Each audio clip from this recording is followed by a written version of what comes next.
of stars? Why aren't there billions of supernova remnants?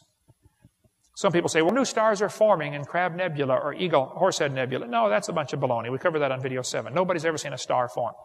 The planet Jupiter is cooling off rapidly. Saturn, the stars are changing from red giants to white dwarfs. The textbook says it takes billions of years. We know that's not true.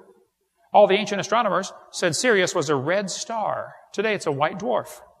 It happens in a few thousand years. Don't let them tell you it takes billions of years. Jupiter's cooling off rapidly. It's constantly losing heat. It cannot be billions of years old. It would have been cold by now.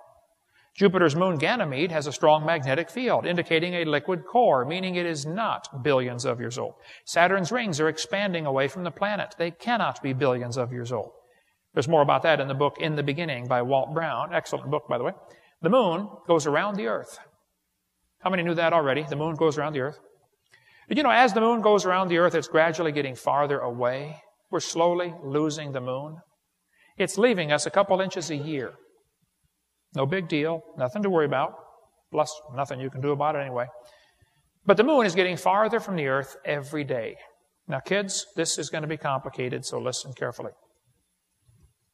The moon is getting farther from the earth every day. So that means that it used to be closer. How many can figure this out with no help at all? Okay. Well, if you bring the moon in closer, you start to create a problem because the moon causes the tides. Now, you folks in Knoxville probably don't worry about the tides, but in Pensacola, you worry about the tides.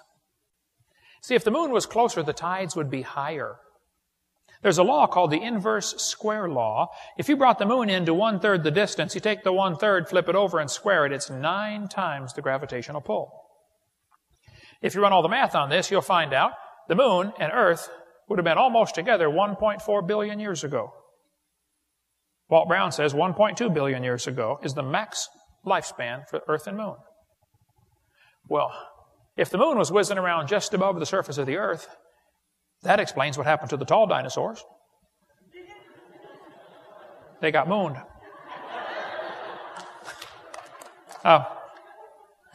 Comets are flying around through space, but comets are constantly losing material. I mean, stuff blows off the tail of a comet. You can't just keep losing, okay? Pretty soon it's gone. You know, it's kind of like your checkbook. See, if your outgo exceeds your income, your upkeep will be your downfall every single time. Well, these comets are always losing material. That's something you just can't keep doing forever. Most astronomers say comets can't last more than about 10,000 years. Okay, well then I have a question. Why do we still have comets out there? They should all be gone by now. I mentioned in a seminar years ago that comets is an indication that the solar system is less than 10,000 years old, and an atheist went home and devoted an entire website against me, anti-Hovind website. There are now over 1,000. One guy told me there's closer to 2,000 anti-Hovind websites. I'm so proud of myself. My son and I answer most of them on our video series, Answering the Critics. And we also have a radio program every day. People can call in, ask their questions. It was the Creation Science Hour. It's now an hour and a half, 4:30 to 6 every day, Central Time, right on the internet. Go to drdino.com and click on follow the links to the Creation Science Hour. You can write in with your questions. We get people calling from all over the world that are really angry because they believe in evolution.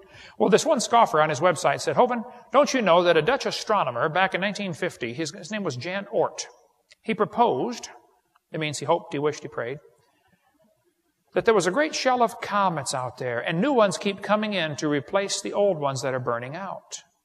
So he said, the reason we still have comets is because new ones are replacing the ones that are burning up. They called it the Oort cloud of comets. He said this Oort cloud is 50,000 astronomical units away. Well, if you don't know what an astronomical unit is, it's the distance from the sun to the earth. That's 1 astronomical unit. It's pretty hard to see Pluto without a really good telescope. And Pluto's only 39 astronomical units away. You're never going to see a comet at 50,000 astronomical units, that's for sure, okay? Nobody's ever seen this Oort cloud. Oort never saw the Oort cloud. The whole thing's based on a mathematical mistake. There is no Oort cloud. Even Carl Sagan said, Many scientific papers are written each year about the Oort cloud, its properties, its origin, its evolution, yet there's not a shred of direct observational evidence for its existence. There is no Oort cloud. But this scoffer on his website said, Hovind, if you want to use the comet argument, to prove the earth is young, it's up to you to prove, beyond a shadow of a doubt, that the Oort cloud and other sources don't exist.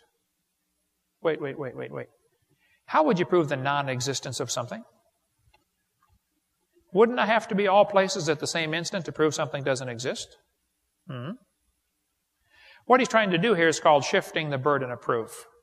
The liberals do it to us all the time, and we fall for it.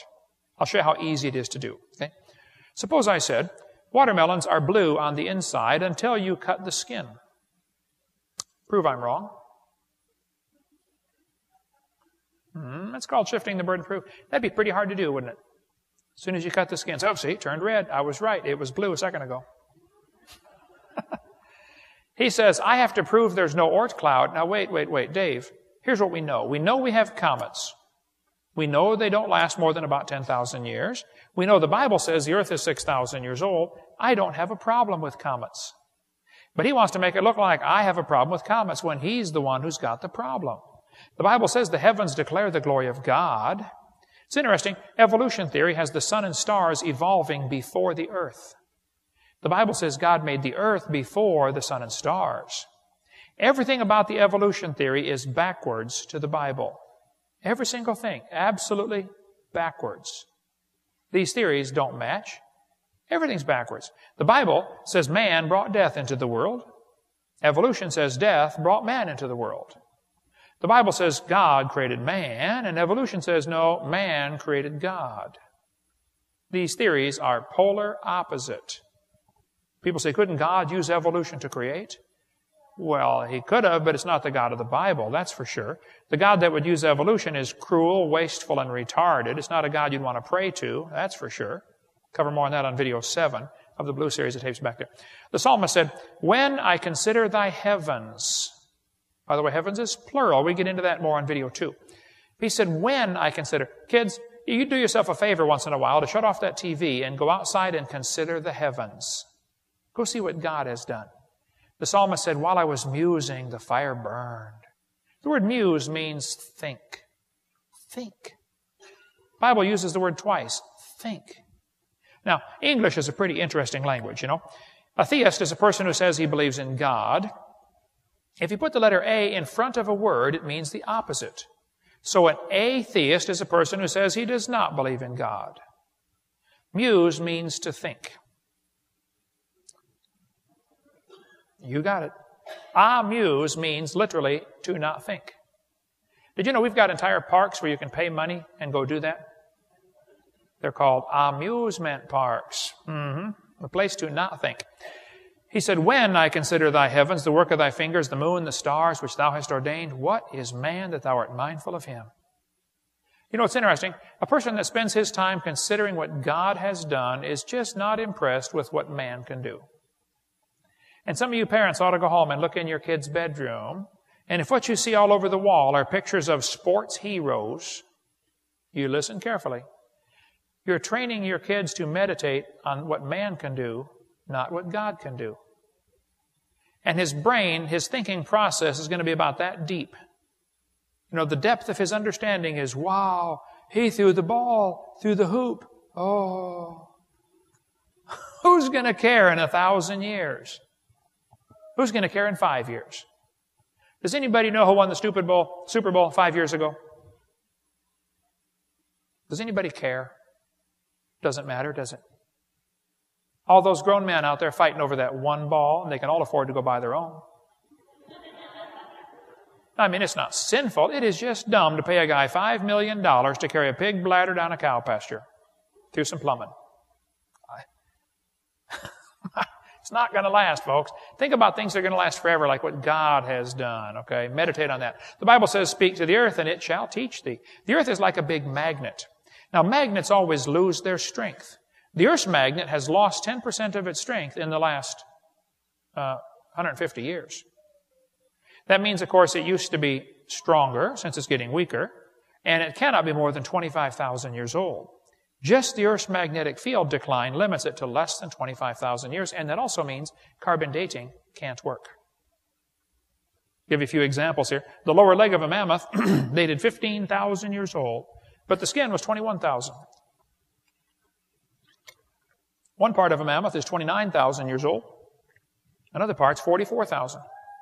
You talk about a slow birth. Cover more on carbon dating on video number 7 and all the serious problems with that. But the textbooks will say, well, yes, the magnetic field's getting weaker, but that's because it's